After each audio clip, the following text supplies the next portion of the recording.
पीयूष जी चश्मा पहना रहे हैं या टोपी, मुझे नहीं पता। ये जो स्टार्टअप कंपनी है इनको आता है जादू। जीवन में कभी भी कितने भी साल तक लॉस करती रहे, पर जैसे इनको आईपीओ लाना होता है उस साल में जादू से प्रॉफिट पैदा कर लेते हैं। अब जब आईपीओ आया 3 महीने में भाव जादू से हो गया।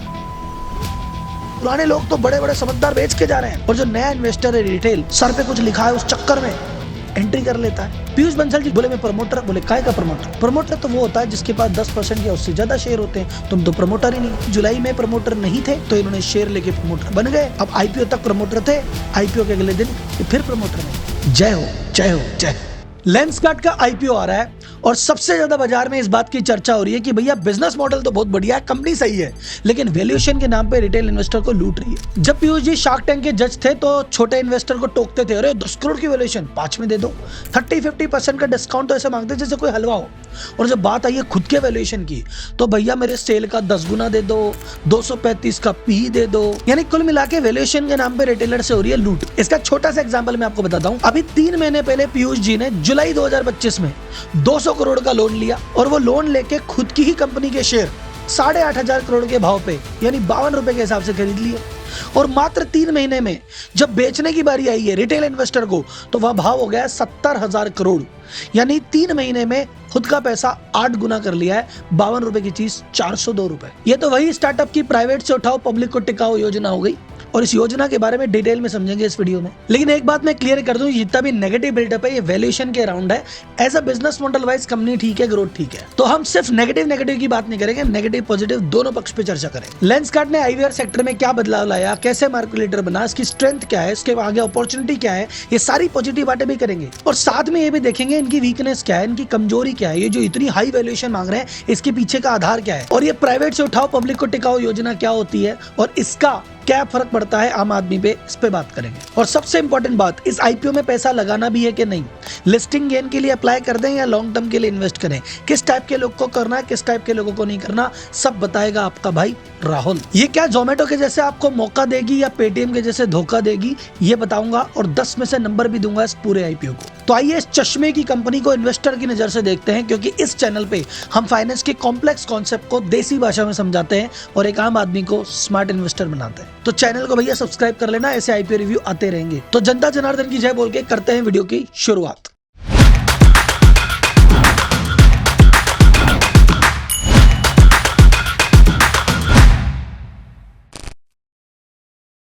तो शुरू से शुरू करते हैं। मुझे पता है आप शिकायत का वेट कर रहे हो, वैल्यूएशन पे क्या गलत है उसका वेट कर रहे हो, पर उससे पहले जो अच्छा किया है उसकी थोड़ी तारीफ कर लें कि ये मांग रहे हैं तो किस बात का मांग रहे हैं, फिर बात करेंगे कि इतना ज्यादा क्यों है। तो भैया बड़े से बड़ा बिजनेस एक बड़े आइडिया से बड़ा होता है, और पीयूष बंसल जी ने रियलाइज किया कि देखो भाई साहब बात ऐसी है, इंडिया में जितने भी व्यक्तियों को नजर के चश्मे की जरूरत है उसमें से मात्र 35% लोग ही हैं जो वास्तव में चश्मा लगा रहे हैं। बाकी 65% लोग तो जरूरत होने के बावजूद भी लगा ही नहीं रहे, और इसके पीछे 3 बड़े कारण थे। पहला, लोगों को पता ही नहीं था कि भैया हमारी नजरें कमजोर है। दूसरा, पता तो था लेकिन चश्मा लगाए कौन, महंगा लगता है तो अफोर्डेबिलिटी नहीं थी इसलिए नहीं लेते थे। और तीसरा कारण था कि चलो ले भी लेंगे लेकिन दुनिया में चश्मा लगाने वाले लोग कम थे, फिर लोग कहते अबे ओ बैठ रहे, चश्मा चढ़ाकर भी तुझे साफ दिखाई नहीं देता क्या? चश्मा लगाना कूल नहीं था। तो पीयूष बंसल जी ने सोचा कि अगर भैया चश्मे को कूल बना दिया जाए और चश्मे को सस्ता बना दिया जाए और जगह जगह पहुंचा दिया जाए तो इतना बड़ा मार्केट हमको मिल सकता है। इसी माइंडसेट के साथ 2010 में इन्होंने लेंसकार्ट की शुरुआत की, माइक्रोसॉफ्ट की अपनी जॉब को छोड़ के। तो भाई फिर लेंसकार्ट जब सीन में आई तो उन्होंने इन चीजों को कैसे दूर किया। देखो लेंसकार्ट से पहले चश्मा खरीदने के क्या ऑप्शन थे, 2 ऑप्शन थे। पहला ऑप्शन आपका सिंपल है कि भैया किसी बड़े स्टोर पे चले जाओ, वहाँ पे वैरायटी मिल जाएगी, क्वालिटी मिल जाएगी, और पैसा बहुत महंगा लगेगा साहब। फिर आदमी कहता है पैसे नहीं है तो उधर नहीं जाता था। या किसी छोटी दुकान पे चले जाओ, वहाँ वैरायटी कम है, थोड़ी क्वालिटी कमजोर है लेकिन सस्ता मिल जाएगा। यानी दोनों चीजें एक साथ नहीं मिल सकती।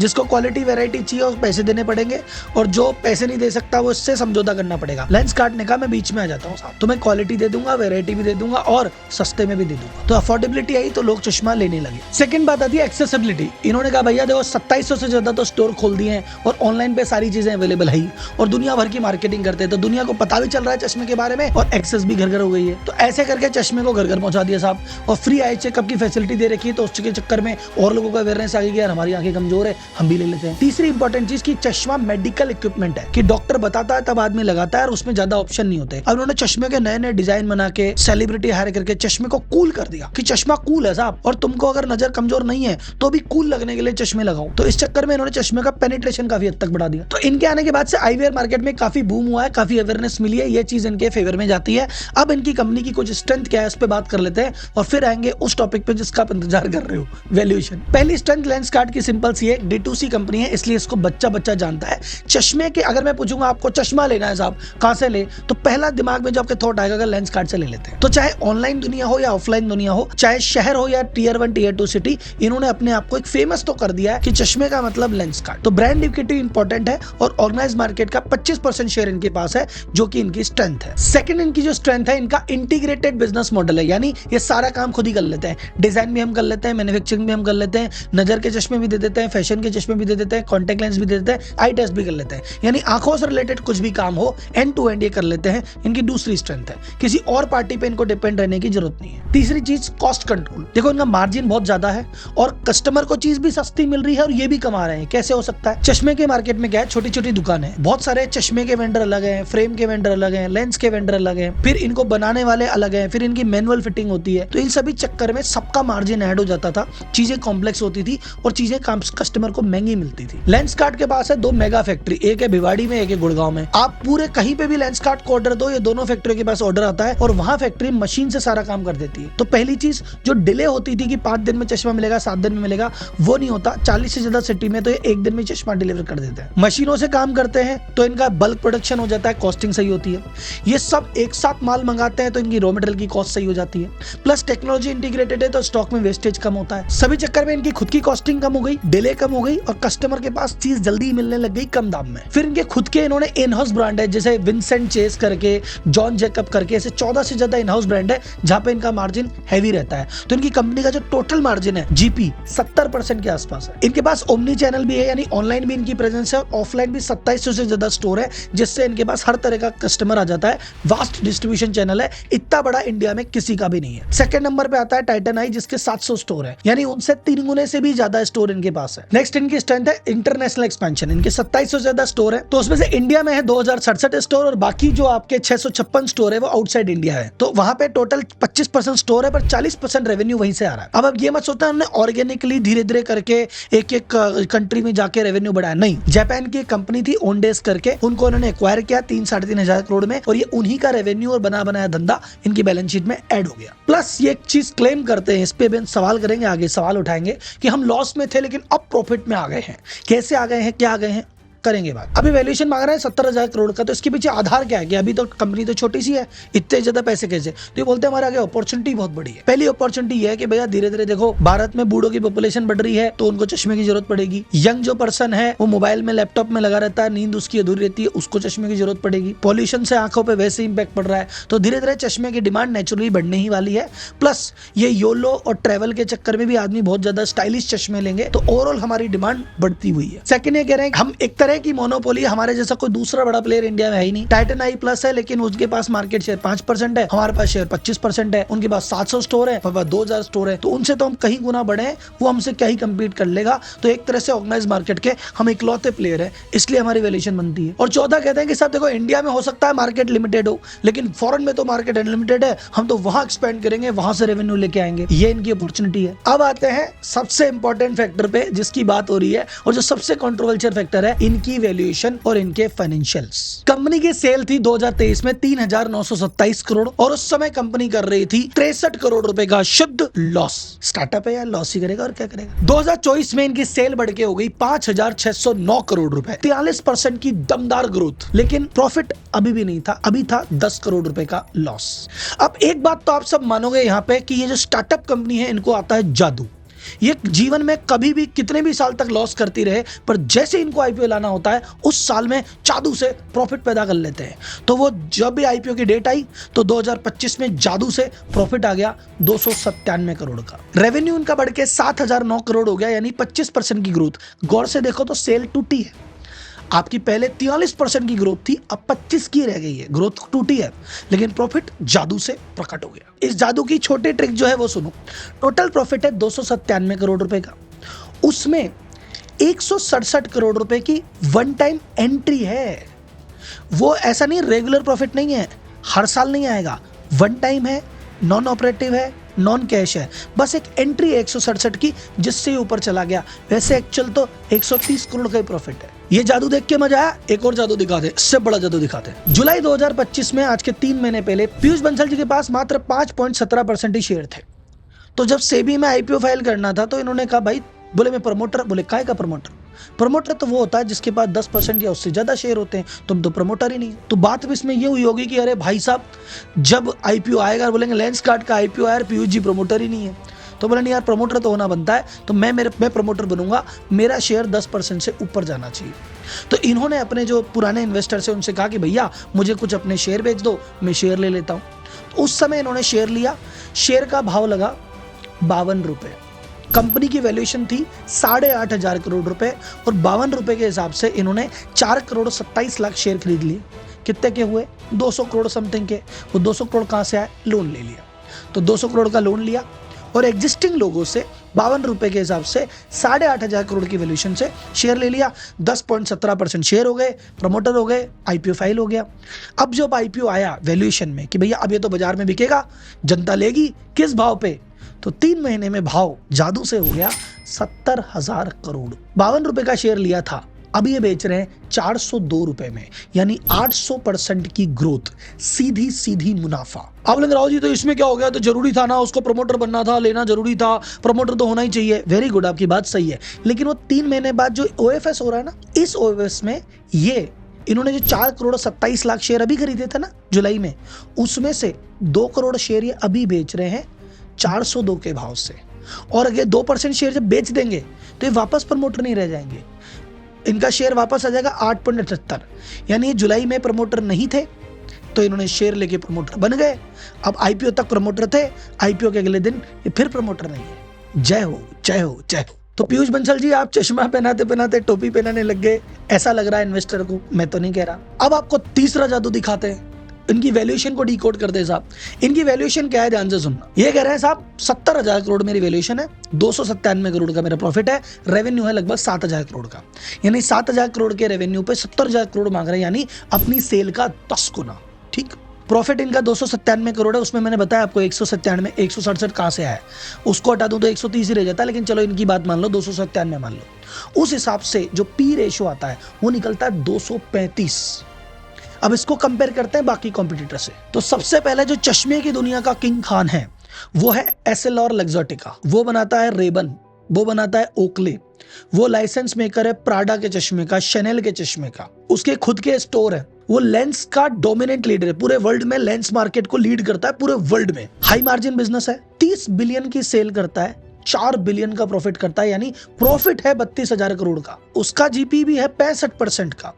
उसका मार्केट कैप क्या है? 130 बिलियन। यानी मैं दूसरी भाषा में आपसे बात करूं, ये जो कंपनी है इतनी बड़ी, वर्ल्ड की number 1 company, top of the top, ये कह रही है कि भाई साहब हम हमारी सेल का 4 गुना वैल्यूएशन मांग रहे हैं और हमारा पी 48 है। 48 के पी पे लिस्टेड है इतनी बड़ी कंपनी और 4 गुना मांग रही है सेल का। लेकिन आप बोलोगे तो बड़ी कंपनी है, इसकी ग्रोथ तो लिमिटेड है, ये तो नई कंपनी है, तो तेजी से भागेगी, तो इसकी वैल्यूएशन ज्यादा होनी चाहिए। तो एक नई तेजी से भागती हुई कंपनी का एग्जाम्पल देता हूँ। वो एक कंपनी है वर्बी पार्कर। 2024 में लेंसकार्ट का लॉस था, इनका भी लॉस था।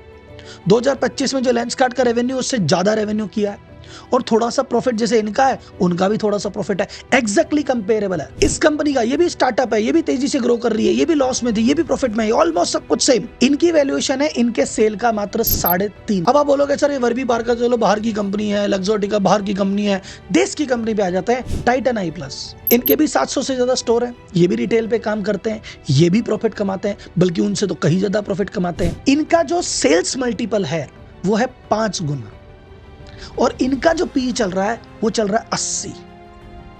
और ये क्या मांग रहे हैं, मतलब टाइटन आई प्लस से 3 गुना वैल्यूएशन मांग रहे हैं। पर आप समझो ये पी मांग रहे हैं 235 का, ये भी 297 के हिसाब से। अगर मैं इसको 130 कंसिडर कर लूंगा तो 235 बढ़ के चल जाएगा 500 पार। और ये भी 235 का पी तब है जब मान के चल रहे हैं कि 297 करोड़ का प्रॉफिट है, उसमें वो 167 की एंट्री हटा देंगे ना, हर बार तो आएगी नहीं, तो फिर तो 130 करोड़ का प्रॉफिट है, उस पर कैलकुलेट करेंगे ना, पी है 500 पार।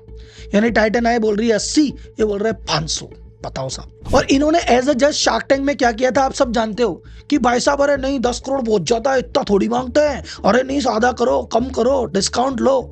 अब क्या हो गया खुद की वैल्यूएशन के टाइम पे। लेकिन भाई साहब एक्चुअली क्या है, आशीष चंचलानी की अगर आप वीडियो देखते होंगे तो एक उनका फेमस डायलॉग है, हमारे यहाँ तो ऐसा ही होता है। तो भैया स्टार्टअप वर्ल्ड है ये, यहाँ पे मोटा मोटी ऐसा ही होता है। ये जो स्कीम है ना प्राइवेट से उठा के पब्लिक को टिकाओ, अब वो स्कीम ढंग से समझो कैसे ऑपरेट करती है। एक बढ़िया आइडिया चूज करोगे, हाँ ये बढ़िया आइडिया है, उसके पीछे एक बढ़िया फाउंडर जो कि कंपनी भी बना सके और कंपनी की मार्केटिंग भी कर सके, समय पे पैसे की फंडिंग भी उठा सके, ऐसा आदमी चाहिए। इन्वेस्टर उस आदमी पे लगाता है पैसा, उस पैसे से वो बंदा करता है दबा के मार्केटिंग, फिर सेलिब्रिटी हायर करता है। हमारी जनता तो समझ जाती है, अरे भाई साहब जनता देखती सेलिब्रिटी है, टीवी पे ऐड आ रहा है, इधर दिख रहा है उधर दिख रहा है, बड़ी कंपनी होगी। लेकिन कंपनी प्रॉफिट नहीं कमा रही है, लॉस में, पैसा हो गया खत्म, कोई बात नहीं, हायर वैल्यूएशन पे दूसरे इन्वेस्टर से पैसा उठा लाएंगे, उससे और मार्केटिंग करेंगे और सेलिब्रिटी लेके आएंगे और सेल बढ़ा लेंगे, फिर वो पैसा खत्म होगा तीसरे से उठा लाएंगे। धीरे धीरे करते करते लगता है बहुत ज्यादा पैसा उठा लिया, अब तो कोई प्राइवेट इन्वेस्टर पैसा डालेगा ही नहीं, क्या करें, बोले चलो पब्लिक के पास। तो पब्लिक के पास जाएंगे, पुराने इन्वेस्टर अपने शेयर बेचेंगे, पैसे कूटेंगे, और जो नया इन्वेस्टर है रिटेल, जो देखते हुए भी कह रहे भैया हायर वैल्यूएशन है, कोई लेनी देनी समझ नहीं आ रही, लेकिन ये मार्केटिंग के चक्कर में, हवा के चक्कर में, लिस्टिंग के चक्कर में, सर पे कुछ लिखा है उस चक्कर में वो आता है और वो शेयर ले लेता है। ये पुराने लोग तो बड़े बड़े समझदार बेच के जा रहे हैं, और ये भाई साहब आ रहा है और कुछ खरीद के ले जा रहा है। उसके लिए कितनी वीडियो बना लो, कितना ही समझा लो, ये कंपनी ओवर वैल्यूड है, इसमें कुछ गड़बड़ होगी, मानता नहीं है वो, और सब्सक्राइब करके ही मानता है, फिर ओवर सब्सक्राइब होता है, फिर बाद में वो चीज टूटती है, फिर वो रोता है, लेकिन फिर कमाई करके दो पैसे जोड़ता है और अगला आईपीओ पे फिर तैयार हो जाता है। अब यही चीज इस आईपीओ में हो रही है। टोटल आईपीओ है 7278 करोड़ रुपए का, पर इसमें से 5128 करोड़ रुपए तो भैया कंपनी में लग ही नहीं रहे, वो तो पुराने इन्वेस्टर लेके जा रहे हैं। भाई उन्होंने तो लगाया था, उन्होंने तो कंपनी जब कुछ नहीं थी तब पैसा लगाया था, कंपनी को पकाया था, वो तो अपना प्रॉफिट बुक करेंगे ही। सॉफ्ट बैंक 74 रुपए के भाव पे शेयर लिए थे, आज 524% रिटर्न कमा लिया। श्रोडर्स कैपिटल 41 रुपए के भाव से रिटर्न लिए थे, 10 गुना शेयर। प्रेम जी इन्वेस्ट 24 रुपए के भाव से लिया था, 17 गुना। 52 रुपए के भाव से लिया था, 8 गुना 3 महीने में। असली मजा तो यही लेके गए। तो भैया प्रमोटर को पैसा मिलेगा तो क्यों नहीं लेगा, इन्वेस्टर को पैसा मिलेगा क्यों नहीं लेगा, सेबी अप्रूव कर रहा है, दिक्कत क्या है, दिक्कत किसको है आप बताओ। ये गेम तो ऐसे ही चलेगा। अब एक सवाल आता है कि सर जी हाई वैल्यूएशन हो गई तो क्या हो गया, कंपनी बढ़िया कर रही है, आगे भी कमा लेंगे। एकदम बात आपकी सही है, कंपनी ने बहुत अच्छा काम किया है, कंपनी के आगे बहुत अच्छी अपॉर्चुनिटी है, बहुत अच्छा मार्केट है, लेकिन उसके साथ बहुत सारे रिस्क भी तो है। कंपनी कह रही है हम 5 साल बाद ऐसा करेंगे तो ये भाव होगा, लो आज ही दे दो। कंपनी की वैल्यूएशन मैं एकदम मतलब फेयर होके कह रहा हूं, ये जो 70,000 करोड़ की वैल्यूएशन है, अगर यही कंपनी की वैल्यूएशन मान लो 35,000 करोड़ रुपए भी होती, आधी होती 4 बिलियन, मैं शायद खुद आईपीओ में इन्वेस्ट कर देता। लेकिन डबल होने के चक्कर में क्या है कि कंपनी में रिस्क भी दुनिया भर के आ गए। जैसे अब कंपनी का आपको ऊपर ऊपर का सब चीज दिख गई है, आप सोचो 4.5% का प्रॉफिट मार्जिन है, 4.5% का। रिटेलर में मार्जिन होते हैं 10-15% के, इसमें मार्जिन इतना सा है, और उस मार्जिन में भी वो वन टाइम एंट्री जोड़ के बोल रहा हूँ, उसको हटा दूंगा तो 2-2.5% का मार्जिन। अब 2.5% का मार्जिन तो जरा से भी कुछ ऊंच नीच हुई तो आज प्रॉफिट कल फिर लॉस में आ जाएगी, फिर क्या होगा वैल्यूएशन का। प्लस इनका जो ऑफलाइन ऑनलाइन होता तो चलो ऑनलाइन कितना भी धंधा बढ़ा लेंगे, ऑफलाइन स्टोर भी है, तो जितना एक्सपेंशन करेंगे उतना खर्चा बढ़ेगा, तो रेवेन्यू आएगा कि नहीं आएगा उसकी गारंटी नहीं हो, क्वेश्चन मार्क होता है। लेकिन खर्चा तो लग ही रहा है ना, तो ये लॉस के तो मुहाने पे कभी भी आ सकती है। अभी शुरुआत में हम जानते हैं कि जो नया नया स्टार्टअप आता है दुनिया भर की स्कीम देता है, दुनिया भर का डिस्काउंट देता है, लेकिन अब तो हो गया काम, अब नहीं मिलेगी स्कीम, अब नहीं मिलेगा डिस्काउंट। तो जब आगे जाके स्कीम बंद होगी, डिस्काउंट बंद होगा, तब तो फर्क पड़ेगा ना भाई साहब इस पे, तब तो सेल पे फर्क पड़ेगा। कई लोग तो स्कीम डिस्काउंट के चक्कर में ही हैं, जब वो बंद होगी तो कितने लोग रुकेंगे। आज टाइटन आई आज तक खुद को ऑफलाइन में सिमेंट करके रहा, इन्होंने कुछ किया नहीं, लेकिन अब तो टाटा न्यू ऐप आ रहा है और ये भी कह रहा है कि ठीक है हम भी ऑनलाइन जाएंगे, तो अब होएगा ना कंपटीशन। और क्या पता मोटा भाई के कब जग जाए आने के, मैं भी चश्मे बेचूंगा, फिर क्या कर लेंगे, क्योंकि कोई बहुत बड़ी टेक्नोलॉजी तो नहीं है कि इनके जैसा कोई बना ही नहीं पाएगा, चश्मा ही तो है, कंपटीशन कभी भी आ सकता है, फिर क्या होगा मार्जिन का। आप तो 5 साल का गेम देख रहे हो ना, 5 साल में कंपनी कहाँ की कहाँ पहुंचेगी, 5 साल में तो इतनी चीजें हो सकती है। इनकी जो सप्लाई चेन रॉ मटेरियल उन्होंने आरएचपी में खुद मेंशन किया कि 25% से माल हमारा जेवी के तहत चाइना से आता है। अब चाइना में जरा सी पॉलिटिकल कंडीशन ऊपर नीचे हुई, ये मामला अटक जाएगा, फिर क्या होगा। ईडी की इंक्वायरी इनको एक बार ऑलरेडी आ चुकी है। अब वैसे इन्होंने कहा कि भाई देखो वैसे कुछ खास निकला नहीं है, बेसिक सी चीज है, लेकिन आगे भी तो आ सकती है। प्लस इन्होंने प्लान किया है कि भाई आने वाले 3-4 साल में हम 600-700 स्टोर और खोल देंगे। लेकिन भैया इतने स्टोर के लिए लोकेशन ढूंढना, आदमी ढूंढना, माल लगाना, चीज लगाना, एग्जीक्यूशन रिस्क है ना। कह तो रहे कर देंगे तो मजा आएगा, पर नहीं हुआ तो प्लान भी तो फेल होते हैं ना साहब। तो ऐसे केस में जब इतनी भारी वैल्यूएशन है और उसके पीछे इतने सारे रस्त चल रहे हैं, इनमें से कोई भी फैक्टर ऊपर से नीचे हुआ तो ये तो धड़ाम होकर नीचे गिर जाएगा। पैसा किसका लगेगा? आपका।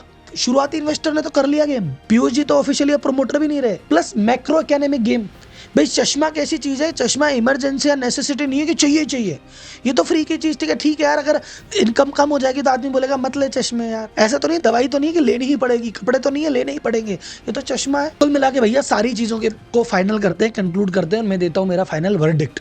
तो फाइनल वर्डिक्ट ऐसा है भाई साहब, इस कंपनी का IPO 31 तारीख को खुल रहा है, 4 तारीख को बंद हो रहा है। OFS पोर्शन मैंने आपको बता दिया, बाकी जो है फ्रेश इशू वो लग रहा है एक्सपेंशन में। इस कंपनी को 10 में से नंबर देते हैं। तो कंपनी की पॉजिटिव साइड की मैं चीज़ बात करता हूँ तो कंपनी का बिजनेस मॉडल बहुत बढ़िया है साहब, मानना पड़ेगा।